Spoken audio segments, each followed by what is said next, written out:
마태복음 7장 21절에서 27절 교독하겠습니다. 나더러 주여 주여 하는 자마다 다 천국에 들어갈 것이 아니요 다만 하늘에 계신 내 아버지의 뜻대로 행하는 자라야 들어가리라. 그날에 많은 사람들이 나더러 이르되 주여 주여 우리가 주의 이름으로 선지자 노릇하며 주의 이름으로 귀신을 쫓아내며 주의 이름으로 많은 권능을 행하지 아니하였나이까 하리니 그때 내가 그들에게 밝히 말하되 내가 너희를 도무지 알지 못하니 불법을 행하는 자들아 내게서 떠나가라 하리라. 그러므로 누구든지 나의 이 말을 듣고 행하는 자는 그 집을 반석 위에 지은 지혜로운 사람 같으리니 비가 내리고 창수가 나고 바람이 불어 그 집에 부딪히되 무너지지 아니하나니 이는 주추를 반석 위에 놓은 까닭이요 나의 이 말을 듣고 행하지 아니하는 자는 그 집을 모래 위에 지은 어리석은 사람 같으리니. 이렇게 하겠습니다. 비가 내리고 창수가 나고 바람이 불어 그 집에 부딪힘에 무너져 그 무너짐이 심하니라. 아멘. 2018년도 2월 달인가요? 이 나이지리아에 보코하람이라는 이슬람 극단주의 무장 단체가 있습니다. 주로 이 단체, 극단주의 단체는 크리스천, 이제 그 기독교를 믿는 사람들, 특별히 이제 중학생들, 소년이나 소녀들을 납치를 많이 해요. 몇백 명씩 이렇게 납치를 하는 그런 뉴스가 우리가 뉴스를 많이 접하게 되는데 2018년도 2월 달에도 110명이라는 소녀들을 납치를 했습니다.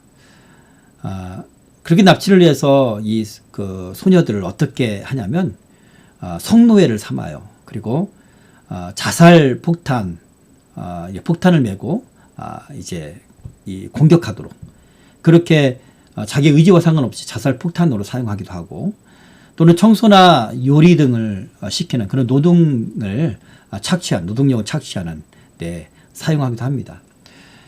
그런데 2018년도 2월 달에 납치됐던 소녀들 가운데 104명은 그 다음 달인 3월 달에 석방되었어요.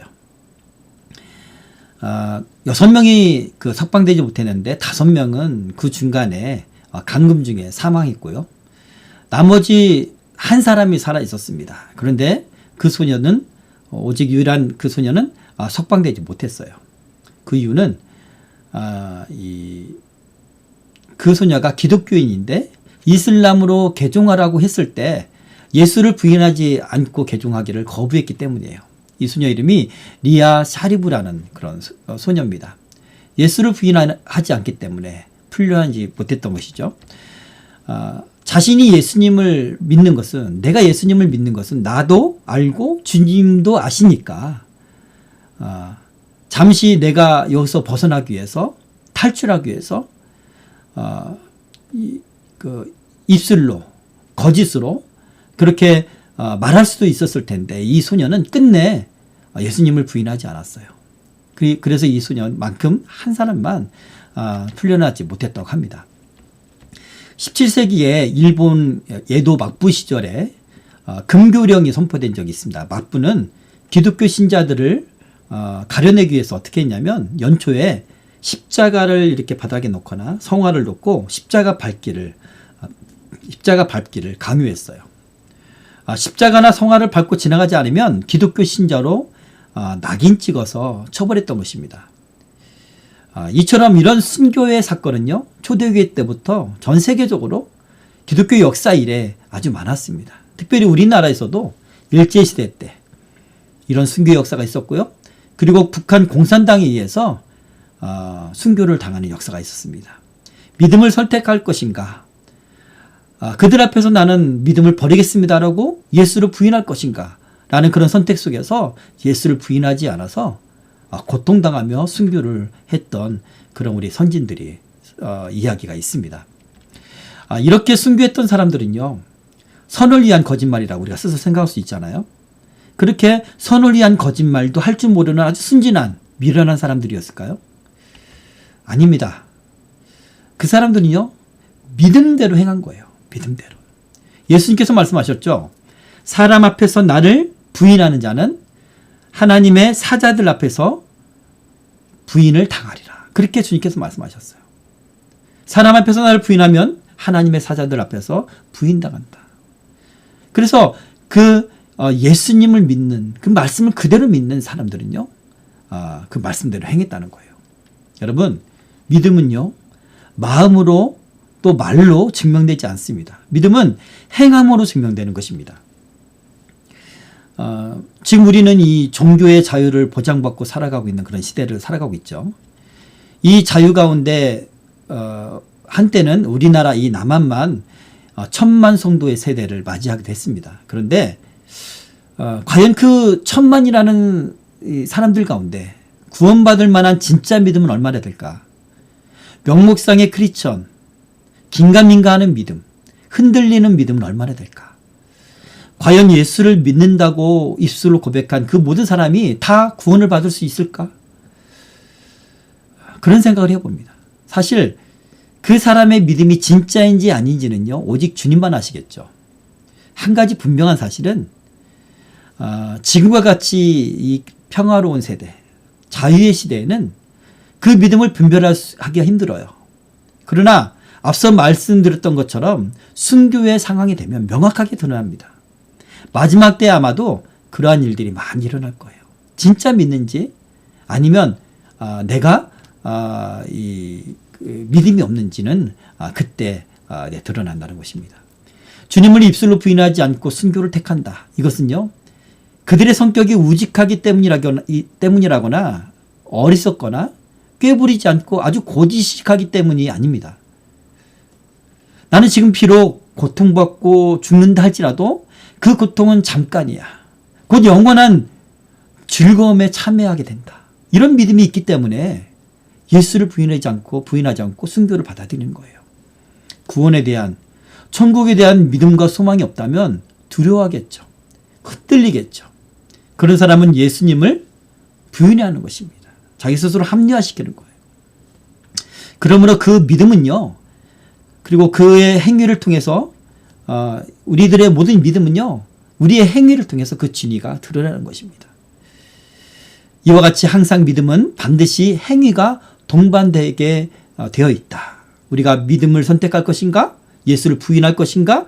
그 선택 상황 속에서도 우리의 믿음은 행함으로 반드시 이렇게 이어지게 되어 있다. 행함이 동반된다. 여러분, 그렇게 믿느냐 믿지 않느냐라는 그런 선택, 그런 상황이 아니더라도 우리가 모든 상황들 가운데 우리의 믿음이 행함으로 그대로 드러난다는 것을 성경은 말씀하고 있습니다. 예수를 믿는다고 하면서 예수 믿는 사람처럼 살지 못한다면 그의 믿음이 진짜가 아닐 가능성이 있다는 말이에요. 물론 사람에 따라서 연약해서 주님을 믿고 주님의 말씀 믿지만 내가 너무나 연약해서 그 말씀을 잘 행하지 못하는 사람도 있어요. 또는 말씀대로 살 만한 능력이 부족해요. 내 안에 아직 세속적인 것도 많고 내 안에 아직 어둠도 많고 내 안에 다른 사람을 도울 만한, 사랑을 베풀 만한 그런 넉넉함이나 그런 여유로움이 없는 사람이 있어요. 그래서 주님의 말씀 온전하게 행하지 못하는 사람도 있습니다. 이런 사람은 믿음이 없다라고 말할 수 없겠죠. 여러분, 성경은요, 아니 예수님은 이렇게까지 말씀하셨습니다. 나를 믿는다고 하는 사람이 다 천국에 들어가는 것이 아니다. 그렇게 말씀하십니다. 그러면서 모래 위에 지은 집과 반석 위에 지은 집의 비유를 통해 믿음에 대해서 아주 친절하게 자세하게 설명해 주고 있습니다. 오늘 그 모래 위에 지은 집, 반석 위에 지은 집에 대한 이야기를 여러분에게 전하고자 합니다. 오늘 본문은요, 예수님의 산상수훈 또는 평지설교죠. 예수님의 산상수훈과 평지선교의 마지막 부분입니다. 우리가 지난주에 하나님의 사랑과 하나님을 사랑하는 것과 이웃을 사랑하는 것에 대해서 말씀을 나누었죠. 그 다음에 본문이 비판하지 말라라는 말씀이 있어요. 그리고 오늘 이 말씀인 산상수훈 마지막 반석 위에 세운 집, 지은 집에 대한 그런 말씀입니다. 다시 말해서 예수님의 율법, 예수님의 모든 말씀의 결론에 해당되는 말씀이에요. 그 말씀을 지키지 않으면, 그 말씀을 듣고 행하지 않으면 이런 믿음이다. 그 말씀을 듣고 행하는 사람은 이런 믿음이다 라고 말씀하시는 거예요. 오늘 본 말씀 7장 21절에 이렇게 말씀하고 계시죠. 나더러 주여 주여 하는 자마다 다 천국에 들어갈 것이 아니요 다만 하늘에 계신 내 아버지의 뜻대로 행하는 자라야 들어가리라. 그렇게 말씀하십니다. 그리고 또 말씀하십니다. 그날에 많은 사람이 나더러 이르되 주여 주여 우리가 주의 이름으로 선지자 노릇하며 주의 이름으로 귀신을 쫓아내며 주의 이름으로 많은 권능을 행하지 아니하였나이까 하리니 그때 내가 그들에게 밝히 말하되 내가 너희를 도무지 알지 못하니 불법을 행하는 자들아 내게서 떠나가라. 그렇게 말씀합니다. 주여 주여 하고 선지자 노릇하고 귀신도 내어쫓고 권능을 행했지만 예수님 믿는다고 하는 그 사람들, 더 나아가서 주님 앞에 헌신한 그 사람들을 불법화하는 사람들, 그리고 영벌에 처하는 사람들이라. 그렇게 주님께서 말씀하십니다. 예수님을 믿는 차원을 넘어서 그 사람들은 선지자는 노릇을 했습니다. 능력을 행한 사람이었어요. 그런 사람조차도 구원받지 못할 수 있다. 그런 말씀이에요. 왜 그렇습니까? 21절 말씀 때문에. 21절 말씀하고 있죠. 하늘에 계신 아버지의 뜻대로 행하지 않았기 때문에. 그래요. 그렇습니다. 23절 불법을 행했기 때문입니다. 한마디로 하나님의 말씀대로 행하지 않았기 때문에 구원을 받지 못한다. 이런 논리가 되는 거예요. 그리고 이어서 오늘 비유의 말씀을 통해서 믿음에 관해서 주님께서 설명하고 있습니다. 나의 말씀을 듣고 행하는 자는 그 집을 반석 위에 지은 지혜로운 사람과 같다. 비가 내리고 창수가 나고 바람이 불어 그 집에 부딪히되 무너지지 않는다. 그런 사람은 무너지지 않는다는 거예요. 그 이유는요. 주추를 반석 위에 놓았기 때문에 그래요. 그렇지만 반대로 예수님의 말을 듣고 나의 말을 듣고 행하지 않는 자는 그 집을 모래 위에 지은 어리석은 사람과 같다. 비가 내리고 창수가 나고 바람이 불고 그 집에 바람이 부딪힐 때 심하게 무너진다. 그렇게 말씀하십니다. 말씀을 실천하는 믿음과 그렇지 않은 믿음을 비유로 설명하신 거예요. 여기서 집이라는 것은 바로 믿음을 상징하고요. 반석은 무엇입니까? 반석은 바로 말씀을 듣고 행하는 행함을 말합니다. 집이 무너진다는 것은요. 믿음이 무너진다는 말씀입니다. 결국 구원의 문제까지 나가는 거예요. 구원의 문제까지. 구원 받을 수 있는지 받을 수 없는지 문제까지 나간다는 겁니다. 믿음이 없으면 구원을 받지 못하니까 믿음이 무너지면 당연히 구원을 못 받는 거잖아요. 그렇죠? 거기에는 선지자라 할지라도 은사자라 할지라도 성령 충만해서 능력을 행했던 사람이라 할지라도 또는 목회자라 할지라도 예외가 없습니다. 자, 오늘 본문 말씀을 제가 몇 가지로 나눠서 말씀을 드리려고 합니다. 먼저 이런 설교를 하면 어떤 사람은 이렇게 물을지도 모릅니다. 목사님은 지금 행위구원론을 주장하는 겁니까? 여러분 절대로 저는 행위구원론을 주장하지 않습니다. 저는 첫 번째로 오직 예수를 믿는 믿음으로만 구원을 받을 수 있다는 걸 믿습니다. 그것이 가장 중요해요. 예, 그 복음이 가장 중요합니다. 행위구원론은요. 자신의 행위, 자신의 의로 구원을 받는 것을 말하는 것입니다. 내가 의로운 행위 하지 못하고 내가 선한 행위를 하지 못하면 내가 구원받지 못할 것이라는 그런 불안감은 잘못된 거예요. 여러분 그 행위 구원론은요. 유일한 구원의 길이신 예수 그리스도의 십자가의 희생을 부인하는 아주 잘못된 그런 신앙입니다. 요한복음 14장 6절에 예수님 말씀하셨죠. 내가 곧 길이요 진리요 생명이니 나로 말미암지 않고는 아버지께로 올 자가 없느니라. 그렇게 말씀하셨어요. 에베소서 2장 16절에는 또 십자가로 이 둘을 한 몸으로 하나님과 화목하게 하려 하심이라. 원수된 것을 십자가로 소멸하셨다. 예수님의 십자가로 하나님과 우리 사이에 원래 원수되었지만 주님께서 이 십자가로 그 원수된 것을 소멸하시고 한 몸이 되게 하셨다. 그렇게 말씀하시는 거예요. 로마서 1장 17절에 복음에는 하나님의 의가 나타나서 믿음에 이르게 하나니 기록된 바 오직 의인은 믿음으로 말미암아 살리라 함과 같으니라. 아멘. 저는 이것을 믿습니다. 하나님의 의, 오직 의인은요, 믿음으로, 예수를 믿음으로 말미암아 삽니다. 저는 이 복음의 말씀을 믿어요. 그리고 아주 강조합니다. 저는 복음주의자예요. 우리가 그 출애굽기 25장 공부하면서 법궤와 법궤 위에 있는 속죄소에 대해서 배웠습니다. 다시 한번 말씀을 드릴게요. 구약시대 지성소 안에는 법궤, 즉 언약궤가 있었습니다.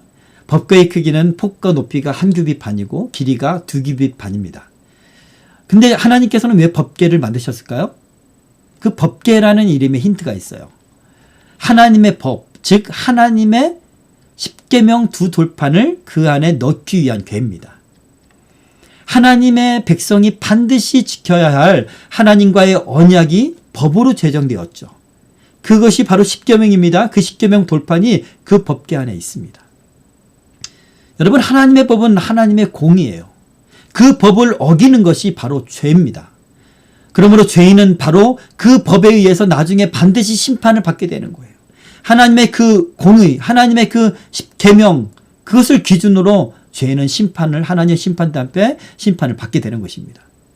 그런데 여호와 하나님은요, 그 법궤 위에 법궤를 덮을 수 있는 뚜껑을 만들라고 명하십니다. 그 뚜껑을 정금으로 쳐서 울타리처럼 또 둘러치라고 말씀하셨죠. 그리고 그것을 이름하여 속죄소라 그렇게 명명하셨어요. 속죄소 끝에서 이렇게 연결되는 두 그룹을 만들었는데 이 두 그룹 날개가 속죄소를 이렇게 덮고 있는 그런 형태로 만들었습니다. 그룹의 얼굴은 속죄소 밑을 바라보고 있는 그런 형태죠. 하나님을 보좌하는 천사가 바로 그룹입니다. 그 그룹이 속죄소를 보호하고 있는 그런 형태입니다. 왜 이 속죄소를 하나님 만들라고 명하셨을까요? 출애굽기 25장 21절에서 22절을 제가 읽어드릴게요. 속죄소를 궤 위에 얹고 내가 내게 줄 증거판을 궤 속에 넣으라.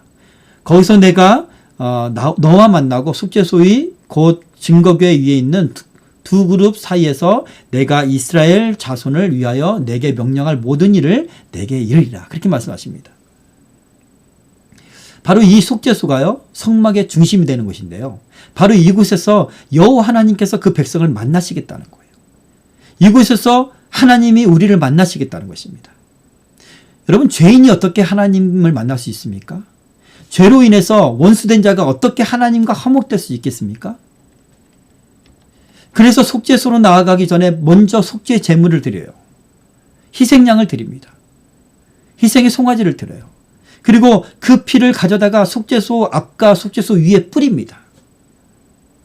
예수님은 영원한 속죄 제물이 되셨죠. 우리의 죄를 대신하여 피를 흘리신 그분 때문에 우리는 하나님께 나아갈 수 있는 것입니다. 그분의 피 뿌림으로 나가는 거예요. 그분의 희생을 믿고 나아가는 것입니다. 십자가로 하나님과 우리를 한 몸으로 화목하게 하신 거예요. 원수된 것을 십자가로 소멸하신 것입니다. 그것이 하나님 아버지의 구속의 방법입니다. 그런데 여러분, 이 속죄소의 히브리어 원어로는요, 카포레트라고 읽는데요. 이건 덮다라는 카파르에서 나온 그런 말인데요. 원래 카파르는 죄를 덮는다라는 의미입니다. 속죄소가 하나님의 하나님의 말씀이 있는 이 법궤를 덮는다는 거예요. 하나님의 말씀을 어겨서 죄를 지은 우리의 모든 죄를 예수 그리스도의 공로를 통해서 그분의 핏뿌림이 있는 속죄소로 덮는다는 그런 뜻입니다. 이것은 우리를 구원하시기 위한 하나님의 은혜입니다. 우리를 구원하시기 위해서 그 백성이 죄의 말씀을 온전히 지키지 못하실 걸 알고 속죄 제물을 드리고 핏뿌림을 하고 또한 그것을 덮고자 하시는 하나님의 은혜가, 하나님의 자비하심이 이미 예비가 되신 거예요. 그렇게 해서 하나님께서는 왜 그렇게 하셨습니까? 그 목적이 무엇입니까? 영원히 우리와 함께 하시기 위해서, 영원히 그곳에서 우리와 만나시기 위해서, 영원히 우리와 만나고 또 우리가 행할 일을 말씀하시기 위해서, 우리와 함께 하시기 위해서 하나가 되시기, 화목하시기 위해서 주님께서는 속죄소를 만들게 하신 것입니다. 이것이 바로 구원론의 핵심이에요. 저는 이것을 믿습니다. 오직 예수 그리스도의 십자가가 아니면 우리의 죄가 가려질 수 없습니다. 인간의 그 어떤 선한 행위로도 자신의 죄를 깨끗하게 할 수 없어요. 오직 예수를 믿는 자만이 아버지께로, 하나님 아버지께 갈 수가 있습니다. 아무리 착한 행실을 하고, 아무리 돌을 닦고, 아무리 세상에서 가장 의로운 사람이라 할지라도 예수를 믿지 아니하면 그는 죄인이기 때문에, 그 죄를 해결할 수 없기 때문에 하나님 아버지께 갈 수가 없습니다. 그러나 연약한 우리 죄인들은 예수님의 공로로 나아가는 거예요. 저는 그것을 믿습니다. 그러나 지금 오늘 제가 말하려는 것은 바로 이 믿음, 이 예수를 믿는 이 믿음이 과연 무엇인가? 이 믿음이 진짜가 아닐 수도 있다는 말을 하는 것입니다. 아니, 처음에는 진짜 진정으로 예수님을 믿었어. 그런데 나중에 그 믿음을 잃어버릴 수도 있다는 거예요. 예수님은 그러한 경우를 오늘의 본문을 보면 모래에 지은 집과 반석 위에 지은 집, 이 비유를 통해서 설명하고 계신 것입니다. 두 번째로요, 말씀을 행하지 않는 믿음은 죽은 믿음입니다. 성경은 그렇게 말하고 있죠. 말씀을 행하지 않는 믿음은 죽은 믿음이다. 그런데 하나님의 말씀 무엇일까요? 하나님 말씀은 예수님의 산상수훈의 이 말씀의 골자는 무엇입니까? 바로 크게 두 가지로 말하면 하나님 사랑과 이웃 사랑이죠. 지난주에 말씀을 전했던 것처럼 가장 사랑하기 힘든 이웃인 원수조차도 사랑하라고 주님께서 말씀하셨어요. 구약 성경에도 구약의 율법도 그것을 말씀하고 있고요. 기독교 신앙에 열심인 사람들이 많이 있습니다. 그러나 그 사람들 가운데 한편으로는 주님을 사랑한다고 하고 열심히 종교 생활하고 신앙도 상당히 열심인데 다른 한편으로는 이웃을 사랑하지 못하는, 이웃을 소홀히 여기는, 대하는 사람들이 있어요. 장로가 되고 권사가 되고 집사가 되고, 그러나 세상에 나가서는 사장으로서, 과장으로서, 부장으로서 자기보다 연약한 사람들 위에 군림하고 또한 연약한 사람들 돌보지 않고 자기 배만을 위하고 자기만을 위하고 자기 출세만을 위하고 그런 사람들이 있습니다. 그 사람들은 하나님을 잘 믿고 하나님을 사랑하고 주를 위해 헌신했기 때문에 자신의 믿음은 문제가 없다라고 그렇게 생각해 왔을 겁니다. 그런데 여러분, 그들이 정말 하나님을 사랑한 것일까요? 연약한 사람들, 자기보다 가난한 사람들, 자기 밑에 있는 사람들, 그 사람들한테 함부로 하고, 그 사람들을 억울하게 하고, 그 사람들을 아프게 하고, 그 사람들 것을 빼앗고, 그 사람들의 기회를 모두 빼앗고, 자기 배만 위하는 사람들이 정말 하나님을 사랑한 사람들일까요? 하나님은 그 사람들을 위하시는데요. 요한일서 4장 20절에 이런 말씀이 있죠. 누구든지 하나님을 사랑하노라 하고 그 형제를 미워하면 이는 거짓말하는 자니, 보는 바 그 형제를 사랑하지 아니하는 자는 보지 못하는 바 하나님을 사랑할 수 없느니라. 형제를 미워하고 사랑하지 않는 사람은요, 그 사람이 말하는 하나님 사랑은 거짓말이라는 거예요. 하나님은요, 형제, 이웃, 연약한 자를 하나님 자신과 동일하게 생각하십니다. 그 연약한 이웃, 소자 한 사람을 자신으로 여기셔요. 여러분, 이웃을 사랑하는 행함 없는 믿음은 죽은 믿음이라고 성경은 말하죠. 야고보서 2장 16절 17절 말씀 보면, 너희 중에 누구든지 그에게 이르되 평안히 가라, 덥게 하라, 배부르게 하라 하며 그 몸에 쓸 것을 주지 아니하면 무슨 유익이 있으리요? 이와 같이 행함이 없는 믿음은 그 자체가 죽은 것이라. 그렇게 말씀하고 있어요. 하나님을 믿는다면 그분의 말씀이 살아계신 하나님의 말씀이고 그것이 진리라고 진짜로 믿는다면 그분이 사랑하라는 이웃을 사랑하는데 실제로 그것을 실천하게 된다는 거예요. 그렇지만 반대로 마음으로만 사랑하고 말로만 평안히 가라, 덥게 하라, 배부르게 하라, 말로만 내가 기도할게, 그렇게 말하는 것은 진짜 사랑이 아니라는 겁니다. 자신을 하나도 희생하지 않고 마음과 말로만 하는 사랑은 죽은 사랑이다. 자신을 행하지 않고 마음과 말로만 믿는 믿음은 그 자체가 죽은 믿음이다. 그렇게 야고보서는 말씀하고 있습니다. 마태복음 25장에서는요. 예수님은 한 걸음 더 나가서 말씀하십니다. 말씀을 행하지 않으면 구원받지 못한다고까지 그렇게 말씀하셔요. 마태복음 25장은요. 예수님이 정말 심판에 대해서 말씀하신 그런 내용이죠. 주님께서는 심판 때 목자가 양과 염소를 이렇게 나누어서 양은 구원받는 자, 염소는 구원받지 못한 영벌에 처할 자 이렇게 나누십니다. 그런데 25장에 보면 심판받게 되는 그 왼편에 있는 사람들을 보니까 그 사람들도 한결같이 주여라고 예수님을 불러요. 무슨 말입니까? 그 사람들도 예수님을 주님이라고 부른다는 것. 주님을 믿는다는 거죠. 주님을 믿는 그런 사람들이었어요. 그런데 왜 그 사람들은 영벌에 처하게 됩니까?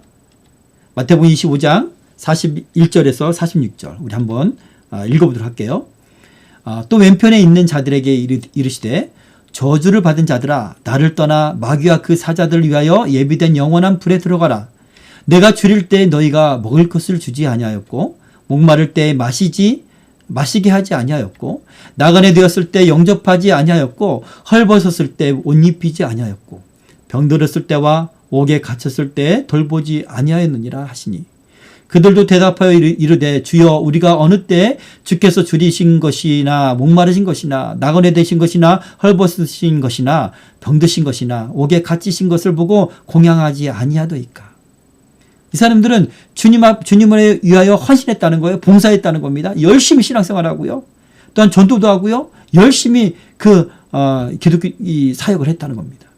45절 이에 임금이 대답하여 이르시되 내가 진실로 너에게 이르노니 이 지극히 작은 자 하나에게 하지 아니한 것이 곧 내게 하지 아니한 것이니라 하시니 그들은 영벌에 의인은 영생에 들어가리라 하시니라. 이 사람들은 주를 위하여 최선을 다했다고 그렇게 말하고 있죠. 주를 위해 주의 말씀을 전하는 선지자 노릇도 하고요. 귀신을 내어 쫓기도 하고요. 성령의 권능으로 능력을 행하기도 했습니다. 성령 충만한 적도 있었어요. 주님을 위해 헌신했던 사람들입니다. 당연히 천국에 들어가는 하나님께 칭찬받는 사람이라고 생각을 했습니다.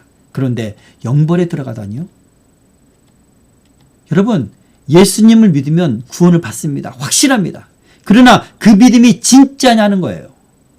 또는 그 믿음이 변질되거나 배반하거나 하는 그런 믿음이 아니라는 것 아니냐 이것을 묻는 것입니다. 여러분 믿음으로는 반드시 믿음으로 구원받습니다. 그런데 행함이 없는 믿음은 죽은 믿음이다. 그렇게 성경은 말해요.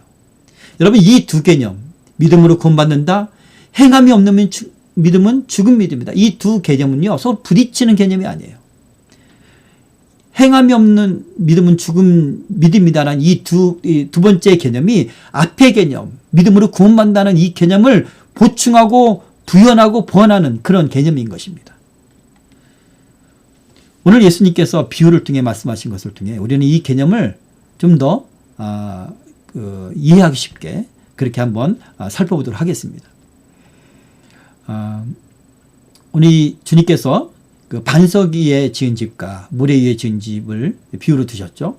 행함이 없는 믿음은 무너지기가 쉽다라고 주님 말씀하시는 겁니다. 믿음과 행함과 믿음이 어떻게 상호작용하는지 우리 한번 살펴보도록 하겠습니다.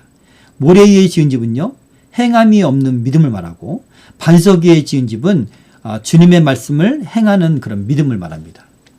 구원론적으로 믿음만 있으면 구원받는 것은 확실하죠.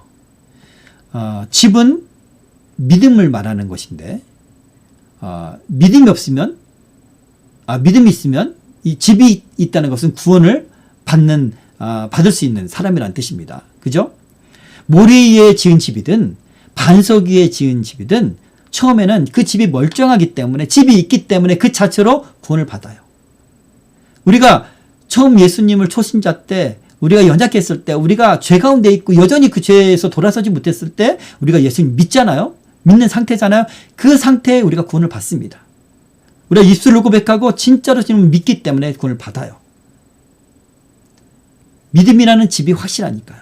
그런데 문제는 그 믿음을 흔들고 무너뜨리는 환경이 반드시 찾아온다는 데 있습니다. 그것이 세상의 유혹이든 믿음에 대한 시험이든 주님 나라 가는 그날까지 그 시험은 계속된다는 거예요. 예수님은 그것을 비가 내리고 창수가 나고 바람이 불어서 집에 부딪히는 것으로 그렇게 비유합니다. 창수라는 것은 무엇입니까? 창수는 강물이 넘쳐 흘러서 그 급류가 이렇게 막 흐르는 거 있잖아요. 이게 창수예요. 얼마 전에 넷플릭스에서 성난지구라는 그 다큐멘터리 시리즈를 본 적이 있어요.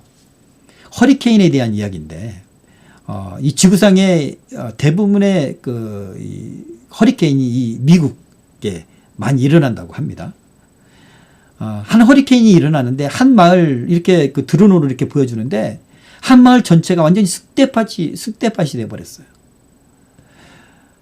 저는 그 쑥대밭이 된 그 집도 완전히 무너지고 다 날아가 버리고 완전히 진짜 광야와 같은 쓰레기만 잔뜩 있는 그것을 보면서 그 마을을 보면서 연상을 해봤어요. 상상을 해봤습니다. 원래 이 마을이 어땠을까?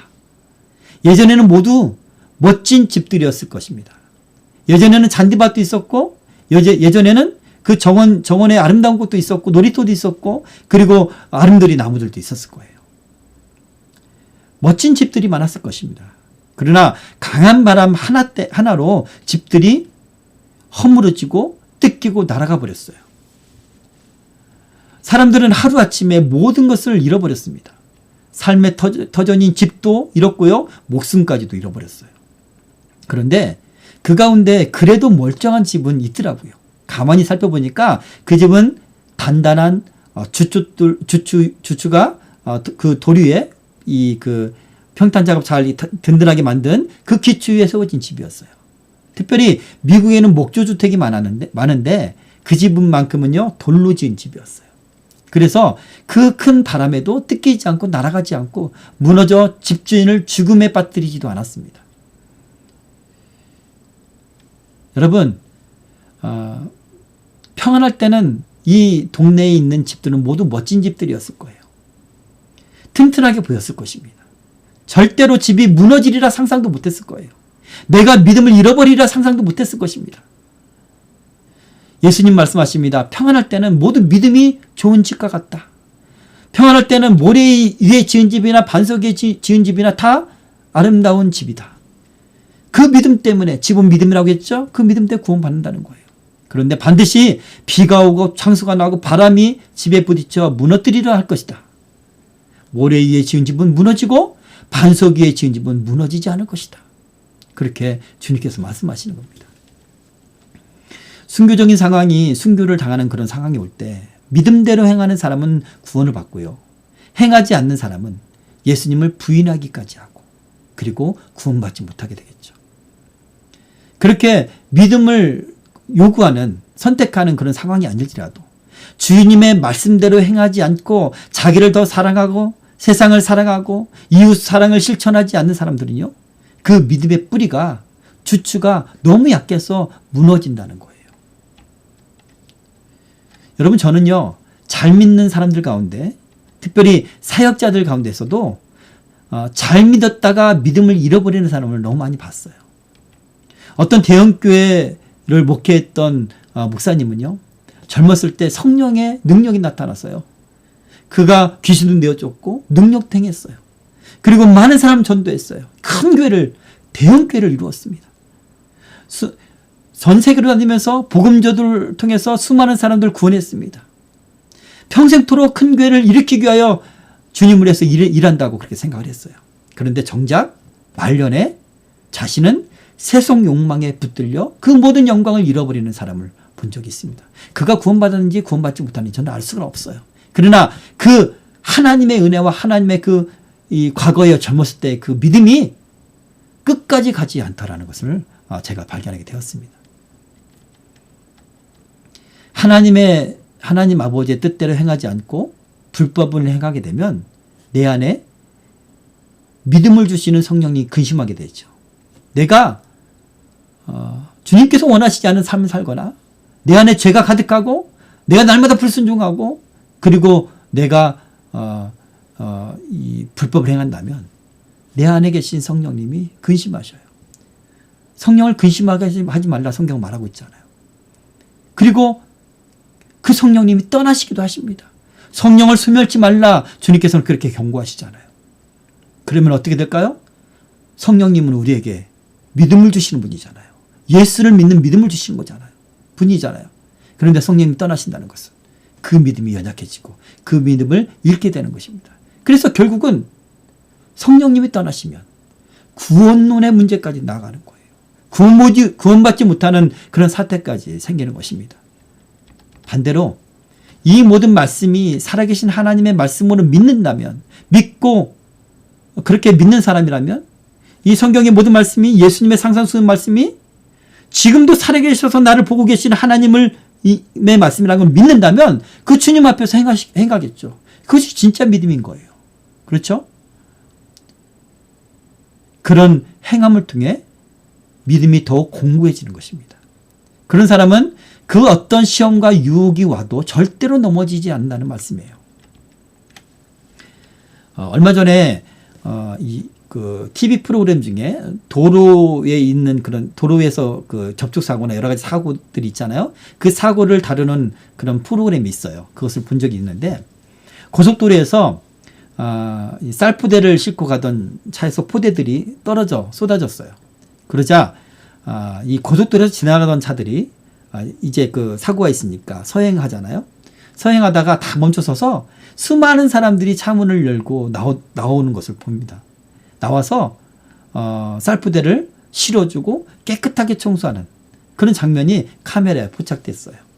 이것을 본 그 프로그램의 패널들이 한결같이 이렇게 말해요.